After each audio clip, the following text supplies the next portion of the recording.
Chapter 2, The Rashness of the King. About 3 weeks later, the last of the kings of Narnia sat under the great oak which grew beside the door of his little hunting lodge, where he often stayed for 10 days or so in the pleasant spring weather. It was a low thatched building, not far from the eastern end of Lantern Waste, and some way above the meeting of the two rivers.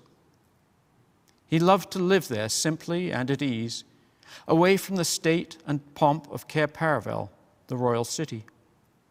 His name was King Tyrion, and he was between 20 and 25 years old. His shoulders were already broad and strong, and his limbs full of hard muscle, but his beard was still scanty. He had blue eyes and a fearless, honest face. There was no one with him that spring morning except his dearest friend, Jewel the unicorn. They loved each other like brothers, and each had saved the other's life in the wars. The lordly beast stood close beside the king's chair, with its neck bent round, polishing its blue horn against the creamy whiteness of its flank. "I cannot set myself to any work or sport today, Jewel," said the king. "I can think of nothing but this wonderful news. Think you we shall hear any more of it today?" "They are the most wonderful tidings ever heard in our days, or our fathers' or our grandfathers' days, sire," said Jewel, "if they are true." "How can they choose but be true?" said the king. "It is more than a week ago that the first birds came flying over us, saying, 'Aslan is here. Aslan has come to Narnia again.' And after that it was the squirrels. They had not seen him, but they said it was certain he was in the woods. Then came the stag. He said he had seen him with his own eyes, a great way off by moonlight in Lantern Waste. Then came that dark man with the beard, the merchant from Calamon. The Calamines care nothing for Aslan as we do, but the man spoke of it as a thing beyond doubt. And there was the badger last night. He too had seen Aslan." "Indeed, sire," answered Jewel, "I believe it all. If I seem not to, it is only that my joy is too great to let my belief settle itself. It is almost too beautiful to believe." "Yes," said the king, with a great sigh, almost a shiver of delight. "It is beyond all that I have ever hoped for in all my life." "Listen," said Jewel, putting his head on one side and cocking his ears forward. "What is it?" asked the king. "Hoofs, sire," said Jewel. "A galloping horse, a very heavy horse. It must be one of the centaurs. And look, there he is." A great golden-bearded centaur with man's sweat on his forehead and horse's sweat on his chestnut flanks dashed up to the king, stopped, and bowed low. "Hail, king!" it cried in a voice as deep as a bull's. "Ho there," said the king, looking over his shoulder towards the door of the hunting lodge.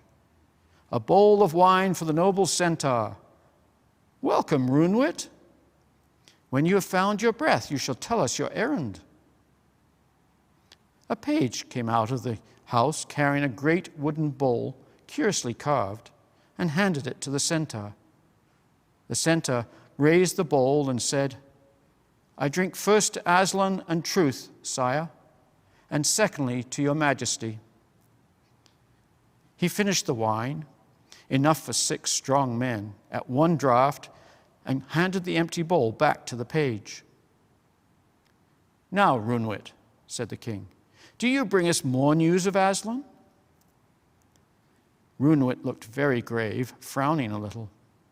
"Sire," he said, "you know how long I have lived and studied the stars, for we centaurs live longer than you men, and even longer than your kind, unicorn. Never in all my days have I seen such terrible things written in the skies as there have been nightly since this year began. The stars say nothing of the coming of Aslan, nor of peace, nor of joy. I know by my art that there have not been such disastrous conjunctions of the planets for 500 years. It was already in my mind to come and warn your majesty that some great evil hangs over Narnia. But last night the rumor reached me that Aslan is abroad in Narnia. Sire, do not believe this tale. It cannot be. The stars never lie, but men and beasts do. If Aslan were really coming to Narnia, the sky would have foretold it.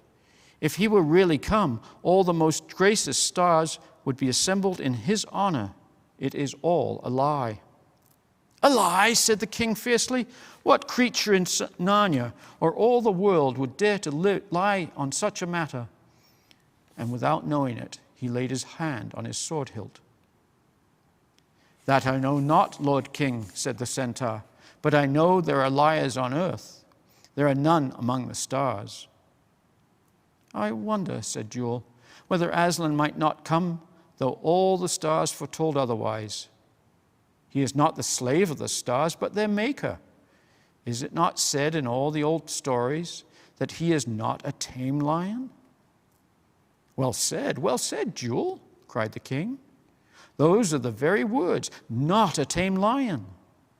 It comes in many tales. Runewit had just raised his hand and was leaning forward to say something very earnestly to the king when all three of them turned their heads to listen to a wailing sound that was quickly drawing nearer. The wood was so thick to the west of them that they could not see the newcomer yet, but they could soon hear the words. Woe, woe, woe, called the voice. Woe for my brothers and sisters, woe for the holy trees. The woods are laid waste, the axe is loosed against us. We are being felled. Great trees are falling, falling, falling. With the last falling, the speaker came in sight. She was like a woman, but so tall that her head was on a level with the centaurs. Yet she was like a tree too. It is hard to explain if you have never seen a dryad, but quite unmistakable once you have. Something different in the color, the voice, and the hair. King Tyrion and the two beasts knew at once that she was the nymph of a beech tree. Justice, Lord King, she cried. Come to our aid. Protect your people. They are felling us in Lantern Waste. 40 great trunks of my brothers and sisters are already on the ground. What, lady? Felling Lantern Waste? Murdering the talking trees? Cried the king, leaping to his feet and drawing his sword. How dare they? And who dares it? Now by the mane of Aslan. Ah, gasped the dryad, shuddering as if in pain, shuddering time after time as if under repeated blows. Then all at once she fell sideways, as suddenly as if both her feet had been cut from under her. For a second, they saw her lying dead on the grass, and then she vanished. They knew what had happened. Her tree, miles away, had been cut down. For a moment, the king's grief and anger was so great that he could not speak. Then he said, Come, friends, we must go upriver and find the villains who have done this with all the speed we may. I will leave not one of them alive. Sire, with a good will, said Jewel. But Runewit said, Sire, be wary even in your just wrath. There are strange doings on foot. If there should be rebels in arms further up the valley, we three are too few to meet them. If it would please you to wait while... I will not wait a 10th part of a second, said the king. But while Jewel and I go forward, do you gallop as hard as you may to Cair Paravel. Here is my ring for your token. Get me a score of men-at-arms, all well mounted, and a score of talking dogs, and 10 dwarfs. Let them be fell archers, and a leopard or so, and Stonefoot the giant. Bring all these after us as quickly as may be. With a good will, sire, said Runewit, and at once he turned and galloped eastward down the valley. The king strode on at a great pace, sometimes muttering to himself and sometimes clenching his fists. Jewel walked beside him, saying nothing. So there was no sound between them but the faint jingle of a rich gold chain that hung round the unicorn's neck, and the noise of 2 feet and 4 hoofs. They soon reached the river and turned up it where there was a grassy road. They had the water on their left and the forest on their right. Soon after that, they came to the place where the ground grew rougher and thick wood came down to the water's edge. The road, what there was of it, now ran on the southern bank, and they had to ford the river to reach it. It was up to Tyrion's armpits, but Jewel, who had 4 legs and was therefore steadier, kept on his right so as to break the force of the current. And Tyrion put his strong arm round the unicorn's strong neck, and they both got safely over. The king was still so angry that he hardly noticed the cold of the water, but of course he dried his sword very carefully on the shoulder of his cloak, which was the only dry part of him, as soon as they came to shore. They were now going westward with the river on their right and Lantern Waste straight ahead of them. They had not gone more than a mile when they both stopped and both spoke at the same moment. The king said, "What have we here?" And Jewel said, "Look!" "It is a raft," said King Tyrion. And so it was. 6 splendid tree trunks, all newly cut and newly lopped of their branches, had been lashed together to make a raft and were gliding swiftly down the river. On the front of the raft, there was a water rat with a pole to steer it. "Hey, water rat, what are you about?" cried the king. "Taking logs down to sell to the Calamines," said the rat, touching his ear as he might have touched his cap if he had one. "Calamines," thundered Tyrion. "What do you mean? Who gave order for these trees to be felled?" The river flows so swiftly at that time of the year that the raft had already glided past the king and Jewel. But the water rat looked back over its shoulders and shouted out, "The lion's orders, sire! Aslan himself!" He added something more, but they couldn't hear it. The king and the unicorn stared at one another, and both looked more frightened than they had ever been in any battle. "Aslan," said the king at last, in a very low voice. "Aslan? Could it be true? Could he be felling the holy trees and murdering the dryads?" "Unless the dryads have all done something dreadfully wrong," murmured Jewel. "But selling them to Calamines," said the king. "Is it possible?" "I don't know," said Jewel miserably. "He's not a tame lion." "Well," said the king at last, "we must go on and take the adventure that comes to us." "It is the only thing left for us to do, sire," said the unicorn. He did not see at the moment how foolish it was for 2 of them to go on alone, nor did the king. They were too angry to think clearly, but much evil came of their rashness in the end. Suddenly, the king leaned hard on his friend's neck and bowed his head. "Jewel," he said, "what lies before us?" "Horrible thoughts arise in my heart. If we had died before today, we should have been happy." "Yes," said Jewel, "we have lived too long. The worst thing in the world has come upon us." They stood like that for a minute or 2 and then went on. Before long, they could hear the hack, hack, hack of axes falling on timber, though they could see nothing yet because there was a rise of ground in front of them. When they had reached the top of it, they could see right into Lantern Waste itself. And the king's face turned white when he saw it. Right through the middle of that ancient forest, that forest where the trees of gold and of silver had once grown, and where a child from our world had once planted the tree of protection, a broad lane had already been opened.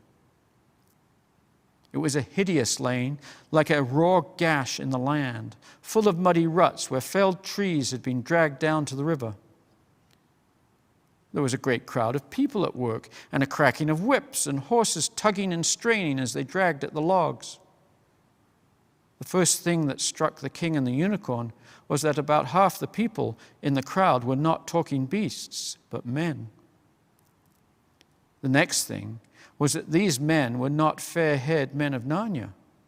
They were dark, bearded men from Calaman, that great and cruel country that lies beyond Archenland, across the desert to the south. There was no reason, of course, why one should not meet a Calamine or two in Narnia, a merchant or an ambassador, for there was peace between Narnia and Calaman in those days, but Tirian could not understand why there were so many of them now, nor why they were cutting down a Narnian forest. He grasped his sword tighter and rolled his cloak around his left arm. They came quickly down among the men. 2 Calamines were driving a horse which was harnessed to a log. Just as the king reached them, the log got stuck in a bad, muddy place.